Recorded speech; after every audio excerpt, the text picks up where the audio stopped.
Hi friends, it's your pal Scott Garibay, and today we're going to talk about Dungeons and Dragons, and we're going to ask, have we arrived in the Mazes and Monsters inverse universe?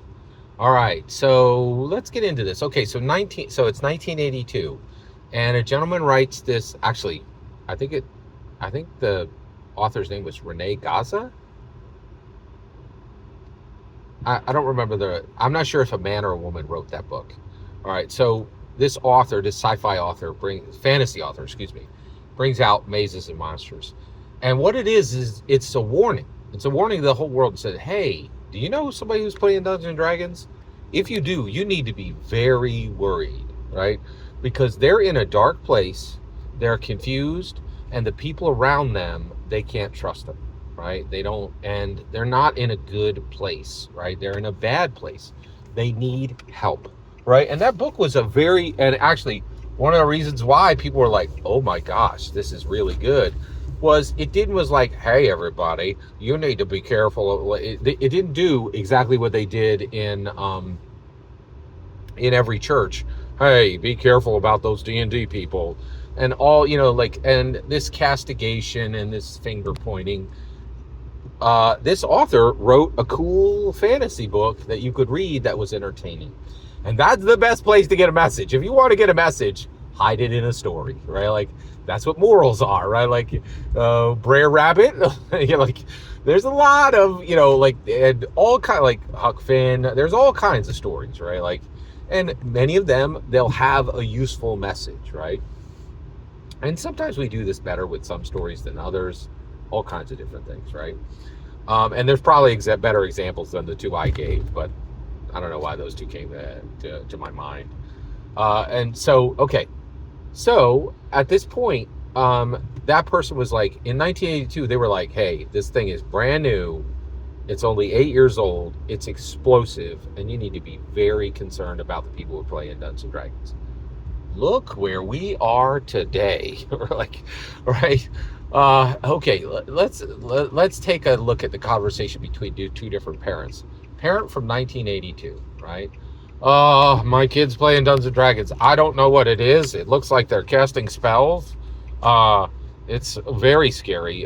My neighbor who goes to church is terrified and gets really upset every time that my son or my daughter is out back reading reading one of their Dungeons and Dragons magazines, gets really frightened, right? Yeah, it's a mess. Oh, now 2025, right?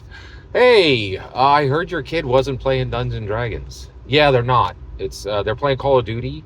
They're really not performing well on any of their academics. They're really disconnected. Their friends are kind of like frenemies. They don't seem to be doing really well. I keep trying to encourage them, but they seem sad and disconnected. They seem scattered when I talk to them. How's your daughter doing? She plays that Dungeons and Dragons, right? Oh, yeah, I'm sorry to tell you, Bob, but she's doing great, right? They just dropped a new Dungeons and Dragons 2024 core rule books. She asked me for them. I didn't know what the heck they were. Turns out they were 380 pages long. She read each one of them in a weekend. And a couple schools are pursuing her to give her scholarships.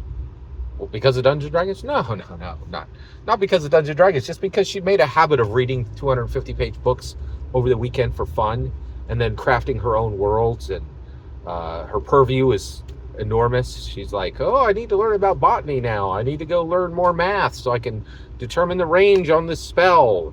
I'm really sad. That hasn't helped her social life.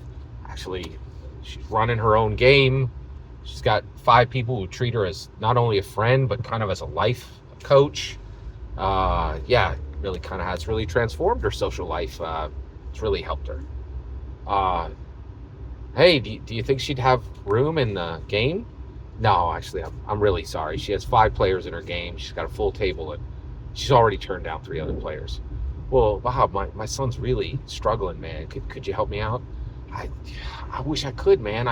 This is her thing. I can't make her your son's life coach. I'm sorry, Bob. Did you catch that? Did you catch that? Right. We have flipped the world, right? Like, you should be terrified if your kid isn't playing Dungeons and Dragons. You understand? Like, you got a real problem if your kid isn't playing Dungeons and Dragons today, right? And get this, it's not about kids, it's about everyone. Yeah, like, we've reached the point where, like, people are like, oh, I don't know, and actually the kids in Mazes and Monsters, those were like adults. They were college age, but college age, is adult. You're 18, you're legally an adult, right? And the reality is, this is where we've landed. If you're an adult in America and you are not playing Dungeons and Dragons, people should check in on you. Yeah, and the reason why is across the board. Like, go out, look online, right? Like, people are like, I'm not doing great. I am really not doing great. The people I'm with, I don't know if I can trust them. I feel lost. I feel disconnected. I don't feel a sense of joy. I'm separated from the sacred. It just goes on. Half the people in the world, in America, there's a new term, death of despair. They had to build it because men are doing so bad. Like, they had to coin this term just for men because their lives are so ruinous that they have a complete set of behaviors that lead them down this road of death of despair, right? It is shocking, absolutely shocking how bad it is, right? And so the reality is, if you're playing Dungeons and Dragons, you have multiple narratives in your lives. You have multiple identities in your lives. You have a structure for socialization, right?